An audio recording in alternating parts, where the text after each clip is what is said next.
আমরা চাই তুমি বিয়ে করো, এভাবে একা থাকলে তুমি অসুস্থ হয়ে যাবে। বাহ, দারুণ বললে। তুমি আমাকে নিয়ে ভাবছো? আপনি ছাড়া আমাদের আর আপন কে আছে বলুন? সেজন্যই আপনার বিয়ের কাজটা সেরে আমরা কানাডা চলে যেতে চাই।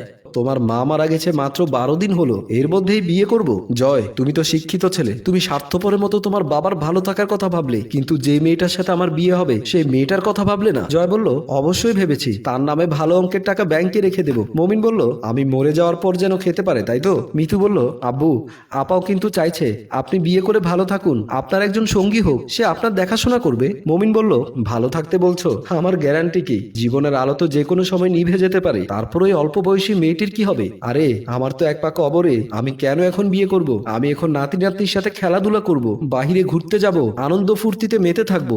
সেই সুযোগটা না করে নিজেরা দায়িত্ব নিয়ে বাবার বিয়ে খেতে চাইছো? জয় বলল, আসলে বাবা। মমিন বলল, আসল কথা হলো, বাবা মা বুড়ো হয়ে গেলে সন্তানরা সব স্বার্থপর হয়ে যায়। কেউ বৃদ্ধাশ্রমে পাঠিয়ে দেয়, কেউ আবার মরে গেলে এদিক সেদিক না ভেবে বুড়ো বাবাকে বিয়ের পিড়িতে বসায়। আমার এত সম্পত্তি, তোমাদের কেন কানাডায় থাকতে হবে? বুড়ো বাবার পাশে থাকা কি যায় না? নাতি নাতনিদের সাথে বাকি জীবনটাকে আনন্দ ফুর্তিতে কাটাতে দেওয়া যায় না? সরি, হয়তো বেশি বলে ফেললাম, প্লিজ তোমরা চলে যাও, আমাকে নিয়ে ভাবতে হবে না, আমার দায়িত্ব কাউকে বুঝিয়ে দিতে হবে না।